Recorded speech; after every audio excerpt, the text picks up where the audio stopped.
Pour m'élever devant ce peuple, je suis qu'un simple instrument. Utilise-moi puissamment afin que ton peuple soit béni. Au nom de Jésus-Christ, nous avons ainsi prié. Nous disons Amen. Amen. Amen.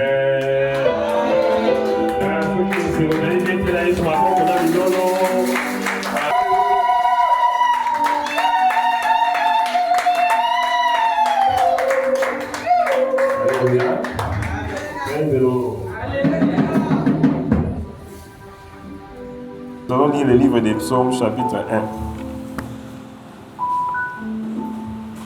1. Je vais lire Psaume, chapitre 1.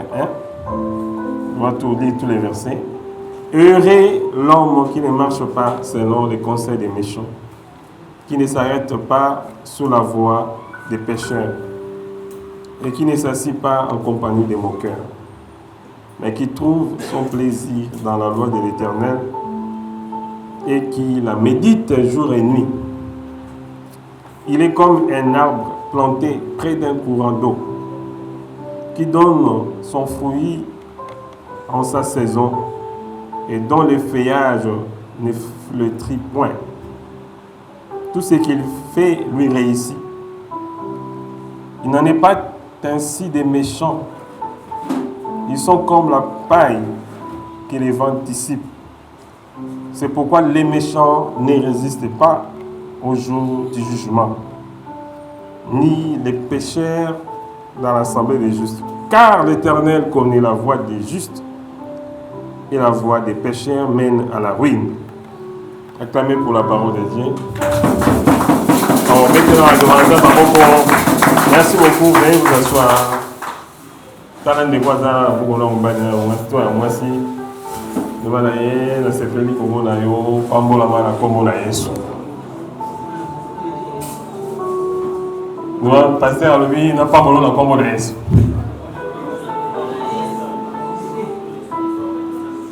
Est-ce que vous avez malgré tout ce qui traverse comme situation, malgré santé, vous allez ça vous déranger beaucoup, mais on ne peut pas mon abola manzambe na babi nzamba zo kankembo na makamu nyonso o ya lingi na situation ka ozana ngwana est-ce que vous voyez le visage moi malamu côté sa nzambe que jusqu'ici tu m'as secouru ou bien nzambe et Benezer tina komi boye tina komi na âge oyo mingi to bota na ba bazake mingi to kola na bango na position ote mutu wango na sala molamo nzambe ndenge nzambe abateli libota na ye abateli yo akomisi yo kino komi na loma oyo na âge okomi nango alors mpona molamo wana ozomona o malamu te si tu voyais le bonheur si tu voyais la grâce de Dieu on va koba na nzambe merci parce que tu m'as secouru malgré tout le temps malgré bata ya mbonge malgré bata ya mbula malgré moi malgré mikakatano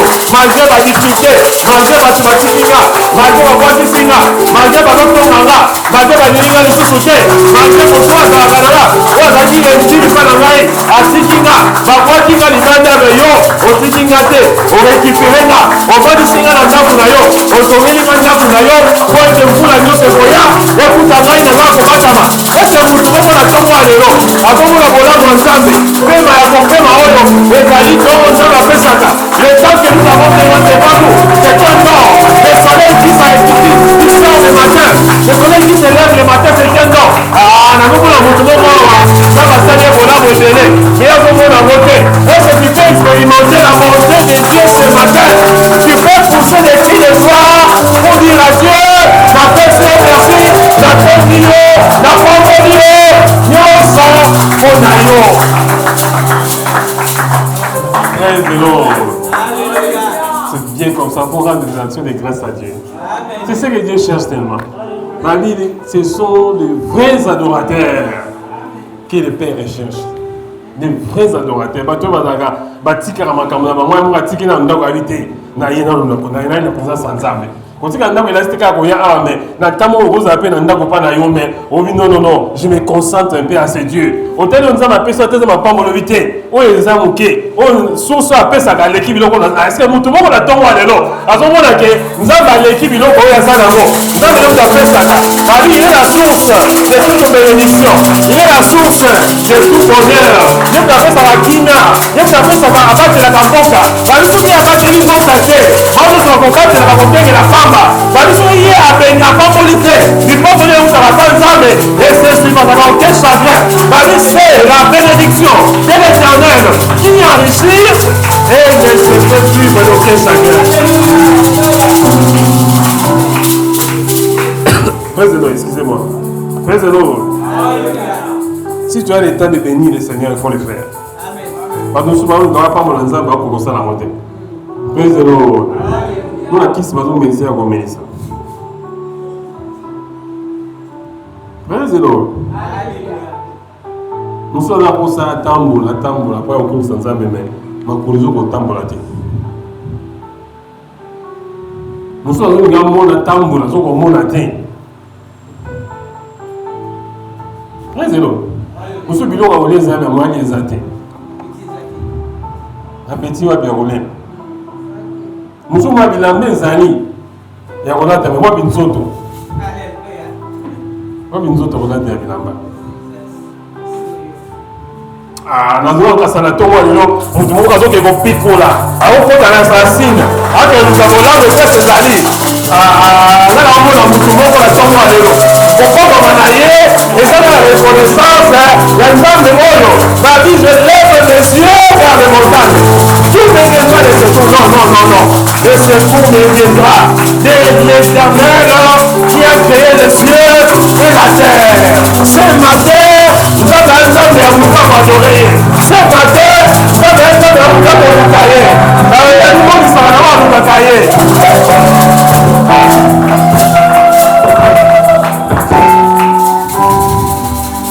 Je vois cette atmosphère à Boué.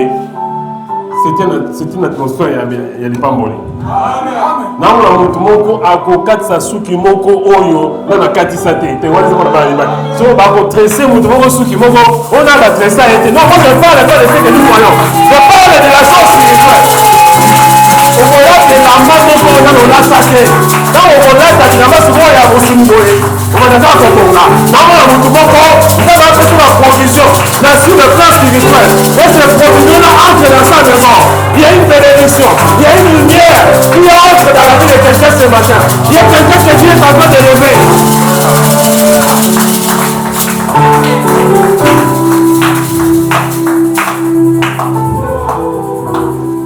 Le rôle, il y a un pasteur, tout va servir de Dieu. Donc, il y a un pambo là-bas dans Zan.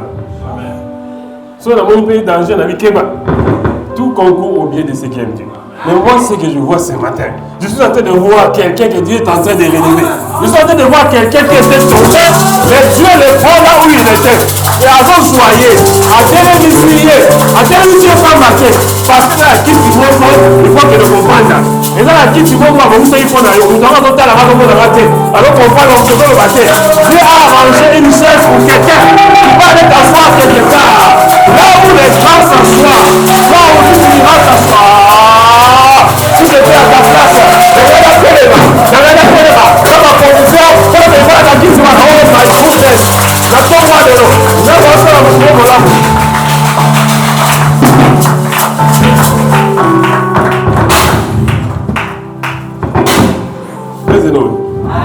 Il faut profiter quand tu es dans la présence de Dieu. Dieu peut exagérer dans ta vie. Donc, il y a autant de gagner. Non, on a beaucoup dans la dose. Les choses de Dieu ne marchent pas avec des doses. Non, on a beaucoup de Nzambe. Alors ça les makamuna sana na mutu moko pia famille na bango on a le number 1 on y va moyer ça là quand il a raconté Je vais devenir un verset, mais le Saint-Esprit est en train de m'inspirer. Laissez-moi être inspiré. Je vais rentrer là-bas. Il y a une grosse élection. On a appris qu'à la race amateur. Vous voyez que je papa m'a marqué avant propos. Non, on a dit que je vais souffrir. Mais yo, ozwi ndako osi batonga bango okoti okoti ndako na baclimatiseur okoti ndako na batoilette bakife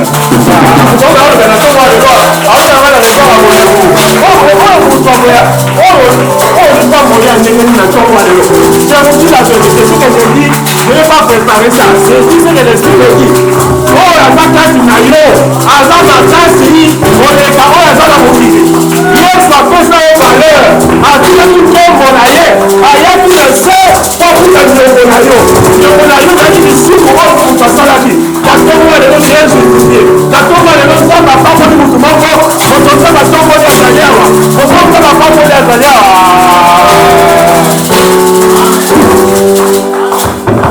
Ya befeza na ukana za kuna na yoga.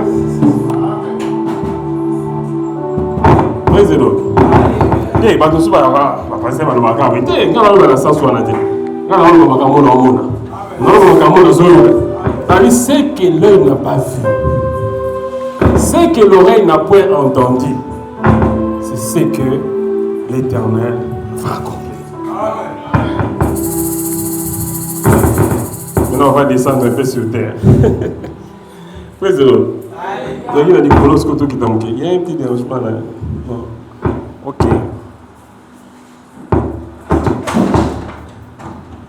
Maintenant, pour tous les awa, pour la moitié qui nous a déjà bandit dernier, pour nous avoir banana souka. Après, il y a un aliboso. Parce qu'avant de faire quelque chose, nous avons passé ça en haut déjà. Praise the Lord. Oh. Donc Dieu peut commencer par te bénir, après il te dit ce qu'il faut faire quand tu seras béni. Soit tu peux venir, il peut commencer par te dire ce que tu dois faire pour être béni, après il te dit, il te bénit. Nous avons besoin d'apprendre moi au salaté. Dieu a plusieurs façons de faire des choses. C'est pour la raison que nous avons et quand ça a joué, nous avons bolembu na wana, on a eu quand nous avons retard na wana, nous avons yépé avec retard exacté. Parce que dans le domaine de Dieu, il n'y a pas de hasard. Tel que tu es venu là, tel que tu es seulement là, c'est-à-dire là qu'on dit maintenant comme ça dans le wana, il y a un instant dans le sang de l'aïe. Parce que le prix que Jésus a payé sur la croix, il a dit sur la croix, il a dit à ma père, avec le père Zika. Si ça va être nyonso na to kwa lelo eloko moko nyo batamaki ekoza koso yango moto moko motikola na mona musisa mona zo tikola na mona mutu bazokola na place moko ya place ezalaki bazokwadisa na place moko ya libela kaka komati okozala susi mate kasi okei omati namoni mutu moko akokende lokola abomata epi ya dimension tata de monte namoni mutu moko akosala zoteka fort kasi okoma bato babate osimikisi no yo simikisi eleki na kisi nyonso parce obakisi ezala nzambe azalaki kaka kosalela yo bao nyonso nzambe asalelaki bazalaki bato lokola yo kaka ezongwaki te kaka kakaka moko asalaki na moïse asalaki na élie asalaki na paul il va faire aussi avec toi ce matin si tu crois tu verras la gloire de Dieu.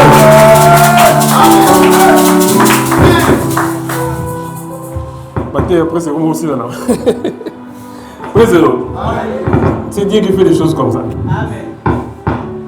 Pour nous monter, pour nous arrêter, ça me tient à la santé. Là, je suis ce que l'Esprit te dit. En fait, c'est ce que l'Esprit est en train de me dire. Praise the Lord. Pourquoi ça, le programme, on dit que non, on a été dans la haut, on a été dans la salle. Ça va changer le programme. Praise the Lord. Nous avons changé notre programme. Il va changer qui ça. Alors que nous avons pour nous arranger un peu. C'est ici. Alors que nous avons il y a papa là. Mais balobi, il boile wana et bungaki. Tant azo lukaki kutana prophète. Prophète a ici, il boile ozo lukawana. C'est mon analyse. Mais nous, nous avons bien monté. Et nous, nous avons bien monté. Pourquoi? Parce que nous avons déjà. Dans le domaine de l'éternité, Dieu voit des choses que nous ne voyons pas. Nous avons des préoccupations. la préoccupation wana la solution na mode des années. Nzambe osala nzela ya sika. David tracera un chemin dans le désert. Un chemin que aucun animal de la voie n'est passé par là. Okolata bilamba mutu na alata te. Okota ndako mutu na akota te. Ndako moko ya sika batongi mutu na nasi mutu moko lopango bakota wana. Eza lopango bato bavanda te. Oh là là. Quelle gloire ce matin. Errer l'homme. Où est-ce qu'on a mis un conseil? Bah, c'est moi. Je compris maintenant ce qu'il faut faire. Dieu a déjà béni quelqu'un ce matin. Amen. Yes. Maintenant, il va te donner les conseils. Errer l'homme qui ne marche pas selon les conseils des méchants. L'ongwa na nzela batumani. Amen. Force à pesanter ne sois pas méchant. Méchanceté, c'est quoi? En réalité, la méchanceté, c'est une source diabolique, ou bien démoniaque, ou bien satanique. Méchanceté, c'est un peu que basali bolam, mutu bato bazala basali bolam mais azoyi na mutu sele bolam. Koko zana bon te so mutu sele bolam vous allez reconnaissant. Moi ce qu'on a besoin d'accès. Di pas mo no ezala ba boko na yo. Mutu akobebisa ngo ezaka kayo. Mutu ako retardé ngo ezaka kayo. Ne marche pas selon les conseils des méchants.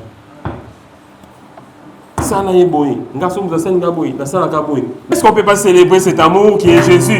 L'amour de Dieu qui est descendu, l'amour qui a laissé le trône, l'amour qui est descendu sur la terre. La Bible, Jean le dit, au commencement était la parole. Et la parole était avec Dieu. Et la parole était Dieu. La parole qui est venue, Marie, elle est venue sous forme du Fils de Dieu, du Fils unique de Dieu. Si Jésus est venu sur la terre, parce que même la Bible, tout tourne autour de Jésus. Quand je vous bénissais, quand je prononçais les paroles de bénédiction, en réalité, je le faisais au nom de Jésus. Même si je ne le disais pas explicitement, mais implicitement, c'était au nom de Jésus que tu es béni. Je dis à quelqu'un ce matin, si tu médites la loi de l'Éternel, si tu médites la parole de Dieu qui est Jésus, la parole qui sortira de ma bouche ne rentrera pas sans effet. La parole qui sortira de la bouche de Dieu, la parole de Dieu c'est Jésus. Et Jésus a dit, il a été Dieu. Au commencement était la parole, et la parole était avec Dieu, et la parole était Dieu. Si c'est Dieu qui te parle ce matin, si Dieu te bénit ce matin, comme la parole de Dieu est Dieu, donc Dieu te bénit. Maintenant, on a la famille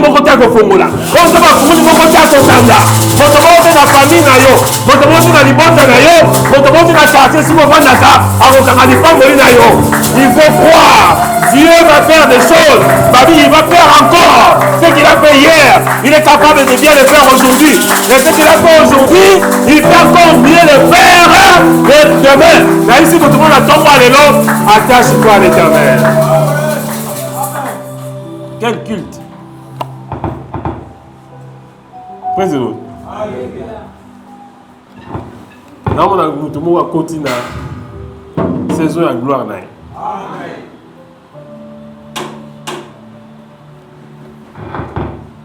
Il est comme un arbre planté près d'un courant d'eau. Azawa nzete. Obaloni pene pene yamai. Praise the Lord. Qui donne le fruit en sa saison. Il y a une saison des années. Attends, il va faire une saison régner. Mais la temps où il y a une saison à mangue kobima. Si vous avez régné quelque part, c'est pas là. Vous avez vu, vous avez les accords de compte Liban à terre. Et vous avez le compte de ma part, vous avez mis sous Souana. Mais vous avez mis la case Liban. Quand vous avez la case de mon thème, ma bête, vous avez mis la case de mon thème. Vous avez mis la case de mon thème. Si vous avez mis la case de mon thème, vous avez mis la case de mon thème. Si vous avez mis la case de mon thème, la bénédiction est contagieuse.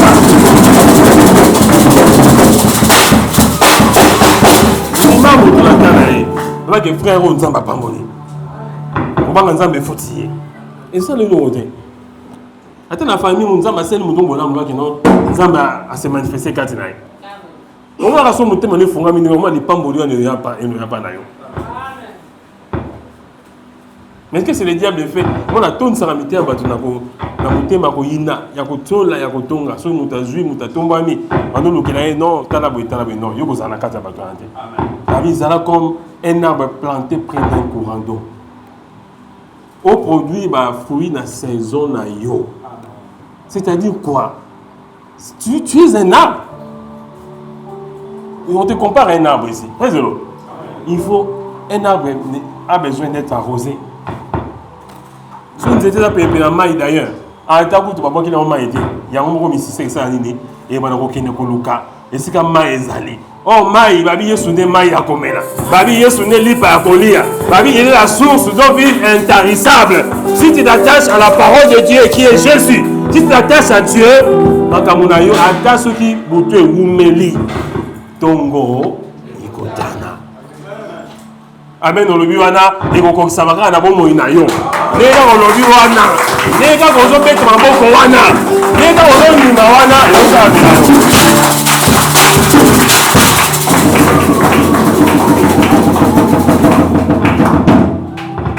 Dans le feuillage ne fertile point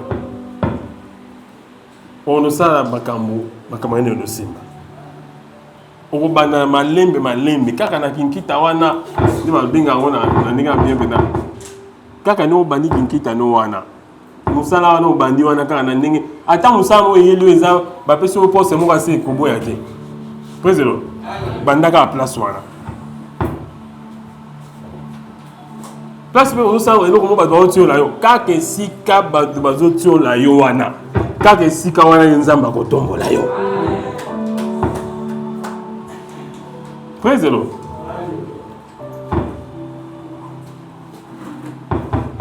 Tout ce qu'il fait, lui réussit. Si la génération est comme une génération moins compliquée. Démarque-toi, moi comme moins compliqué. Moi comme bateau comme esprit comme bateau comme le bateau comme une impolitesse, bateau comme manque de respect partout autant vous voyez. Na embouteillage et quand tu n'as pas problème yo zalaka kanga mananza. Amen. Praise the Lord. Alléluia. Praise the Lord. Alléluia. Les problèmes il y en a toujours, il y en aura toujours. Na ba génération nyonso ba problème ezalaka mais yo kanga mananza. Amen. Pour l'anatendi ba génération ba se comporter. Ma vie cette génération ne passera pas. Nous avons retiré que nous avons par rapport à la discipline aux animaux. Makasa na yo et kaukate. Préselo. Kangama ensemble. Même s'il y a des difficultés dans la famille. J'espère que vous avez mutali bosso au bout sa moto. So penza ma pamboli yo. Vous avez peut-être que non. Oui, il y a aussi peut-être que nous avons tombé pour yoko pambola baton. Amen. Praise the Lord. Rabbi, il n'en est point des méchants. Ils sont comme la paille que les vents dissipent. Pas tout dans la raison de temps que vous avez dit, pour moi, tu as ma bénaï. Tu as un mabé. Tu as ma bénaï. Attends, il y a un mot rebellé. Mais nous sommes au temps où on a côté mabé. Rabbi, que servirait-il à un homme de gagner tout le monde s'il perdait son âme? Tout le monde a un bon, tout le monde va pouvoir, tout le monde va souka la maman Zanaki.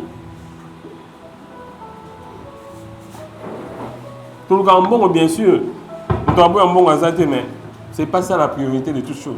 Si on te donne beaucoup d'argent, tu auras aussi beaucoup de problèmes, tu auras beaucoup d'ennemis. Tu veux dire que tu es un bon, mais attache-toi à l'Éternel. Ne sois pas méchant, sois pas comme tu m'as bêté. Comment tu es un bon rebelle, comme tu vas passer à Badou. Tu es un bon rebelle, comme tu vas au sein de l'entreprise, comme tu vas engager un moto, comme tu vas faire marcher, comme ça la boue. Non. On s'est vengé contre eux. Ne sois pas méchant. Praise the Lord. Je ne peux pas modeler qu'on a eu. On a une seule fois, ils ont essayé de me continuer qu'on a eu. Ils ont dit, ils ont dit, qualité. Praise the Lord. Michel Bakena, c'est Anne Keps. Moi, même si je non. Donc, c'est dans sa ligne, nous avons bien dit au commissaire, on attend sur la pamboli, nous avons vraiment. Et nous n'avons pas tombé la carte. Nous avons tout le monde les canards mouqués. Nous avons la pose à la tango, il y a 5 lions. Nous avons c'est les matons. Nous ne sommes pas reconnaissants comme Satan. Il y a qui m'a. Nous avons c'est un peu qui m'a pas en bêtise. Nous avons un peu sauté.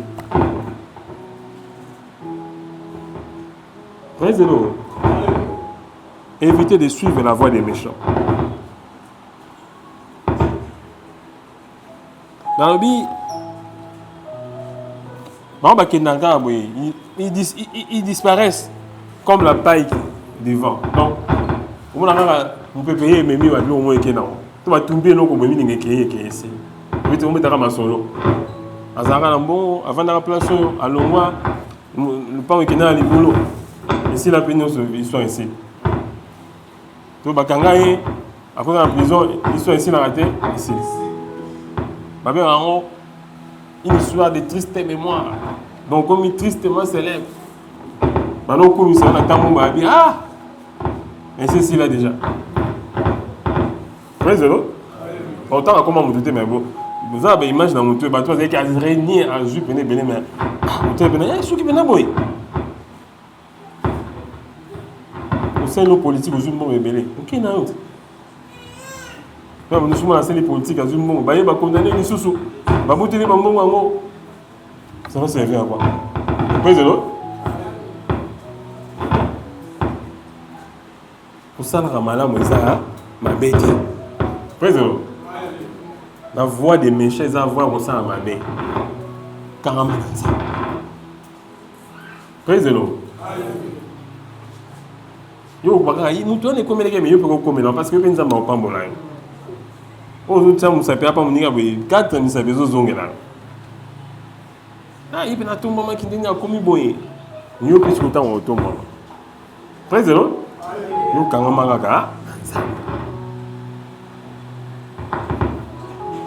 c'est pourquoi les méchants ne résistent pas au jour du jugement, ni les pécheurs dans l'assemblée des justes. Pourquoi le jugement vous nous avons qui m'élève. Qui m'élève où fuirai-je loin de l'Éternel? Sur la question de Maï Azali. Nassé assez à Maï Azali.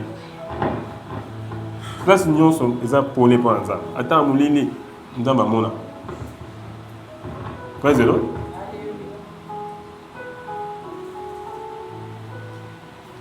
Les jours du jugement, ça c'est réservé pour les méchants. Vous n'allez pas juger. Carrément ensemble. Attention aux yeux, on a mais où passera-t-il ton éternité? On n'a pas voulu nous avoir appris ce même dans l'Iférodé. Président. Président.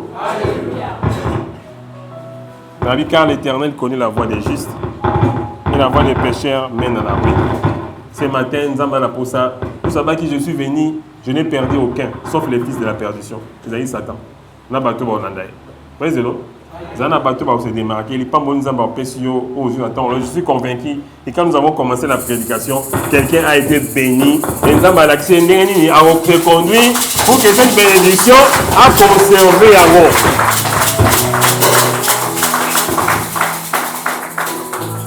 Voilà comment s'achève cette prédication. Dieu t'a parlé ce matin. Béni la parole de Dieu. Merci pour les nouvelles élections dans ton roi. Pour bon ça qui a un babi le boy yaka na tango oyo ko kana kiti on n'est pas voilà. Maintenant on fait sans mais merci.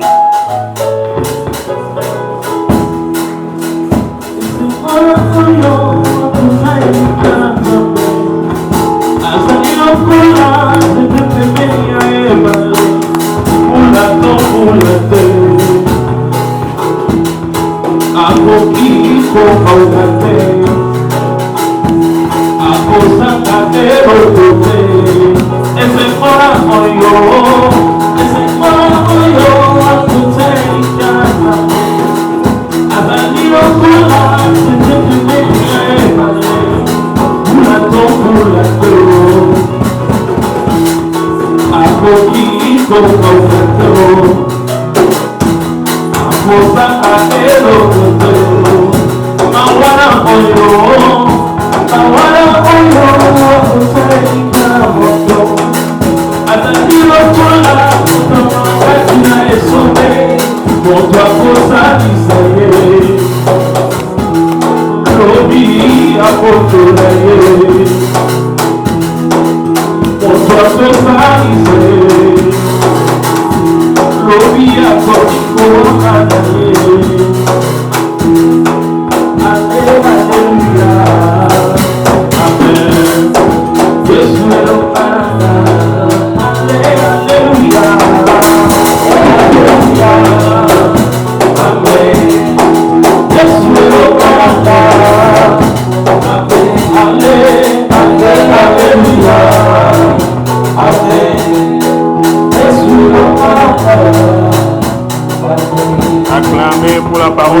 Est-ce qu'on fait pousser des cris de joie?